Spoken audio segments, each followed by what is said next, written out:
Quand on est entré sur le site, ils m'ont demandé « Peux-tu atteindre cette cible de l'autre côté de la vallée ?» Alors j'ai tiré.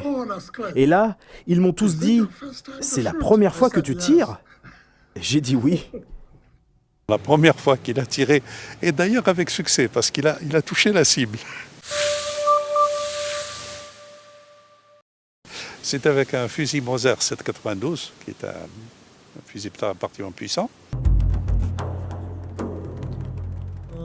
Maroc, 18 mars.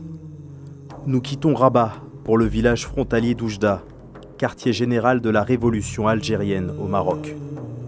Nous avons pris le train et sommes arrivés à 8h du matin, le 19 mars.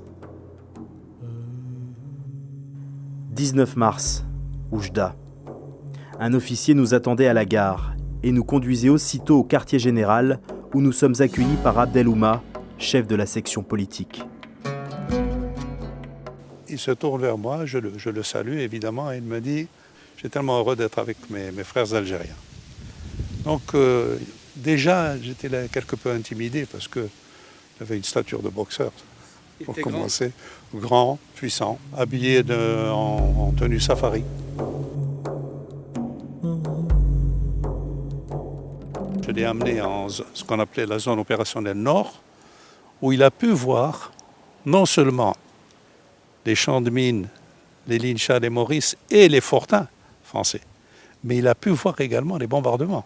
C'était les tirs d'artillerie pendant la journée.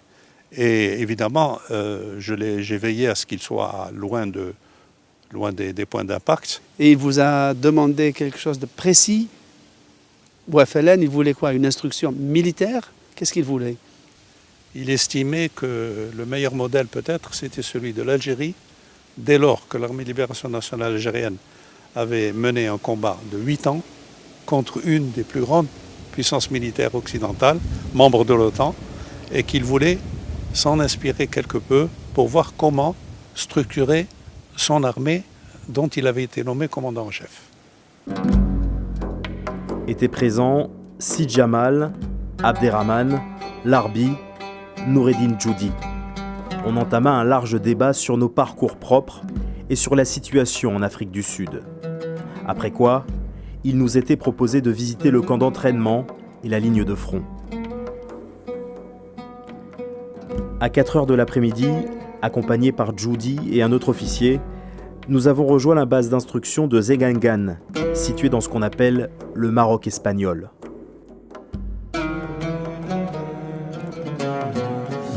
Le point final de la visite, c'était de l'emmener dans un camp d'instruction. Et dans ce camp d'instruction, pour la première fois, on lui a appris à manier des armes de guerre. Évidemment, comme il passait assez peu de temps avec nous, son instruction militaire a été limitée à apprendre l'usage des armes de guerre, les différents types de mines, quels étaient leur impact sur les combattants, etc. Donc, c'était pas une formation en profondeur, proprement dit. C'était une instruction générale qu'un futur dirigeant d'une armée se doit de connaître. C'est une information de base. Est-ce qu'il vous a fait l'impression déjà d'un chef, d'un meneur d'hommes, et qui laissait entendre qu'il allait jouer un grand rôle dans l'histoire ou pas? Bon, on ne pouvait pas à l'époque, on ne pouvait pas imaginer qu'il deviendrait un jour une icône de cette dimension, mais déjà il donnait l'impression d'être quelqu'un qui était capable de mener, capable de diriger, aussi bien politiquement que peut-être sur le plan de l'action. Et déjà, l'Algérie lui a dit « aucun problème, nous vous accorderons tout ce que vous souhaitez parce qu'il ne s'agit pas de vous aider. Votre combat est le nôtre. » Sid Jamel, le commandant du camp, nous fit visiter le musée de l'armée qui renfermait une intéressante collection d'armes, depuis celles qui ont servi à déclencher l'insurrection du 1er novembre 1954 jusqu'aux équipements les plus récents. Il était hébergé où? Dans une ferme d'orangers qui appartenait à un citoyen algérien donc qui servait quelquefois même de passage à des combattants. Et c'était pour assurer sa sécurité. Il n'était pas question que l'on sache qu'il nous avait contactés. Pourquoi? Pour une raison très simple, c'est que nous savions que depuis qu'il avait quitté l'Afrique du Sud, qu'il était pisté par le boss des services secrets sud-africains et que j'avais reçu personnellement des instructions très strictes en disant attention si son identité est révélée. Est-ce que vous vous rappelez du jour du départ, quand il est venu vous dire au revoir et merci?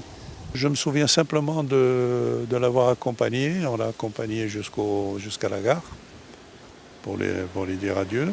Mais tout ça, vous voyez, on ne pouvait pas, on était obligé de faire les choses dans la plus grande discrétion. On nous emmena au théâtre, où des soldats jouèrent de la musique et des sketchs. Les 2 sketchs exprimaient une propagande contre la domination française en Algérie. Après le show, nous sommes revenus à la base pour dormir. 20 mars. Le programme continue.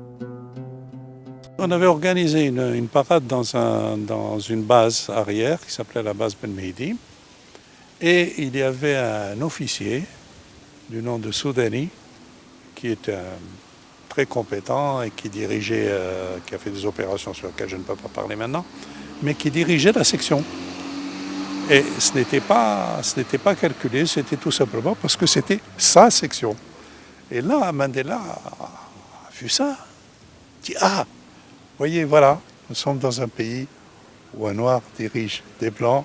On ne fait pas de distinction entre le noir et le blanc. C'est le noir qui est l'officier et c'est les non-noirs qui suivent. » Pour synthétiser ça en une réflexion sur la vie, sur le combat, la politique, la liberté, ça vous inspire quoi, son histoire?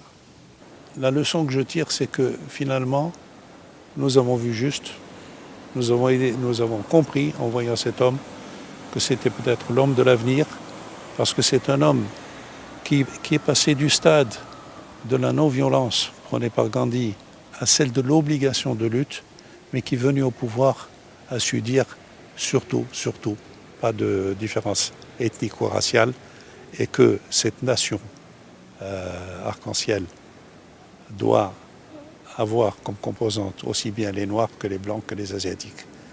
Et c'est la satisfaction d'avoir contribué un tout petit peu à cette page de l'histoire.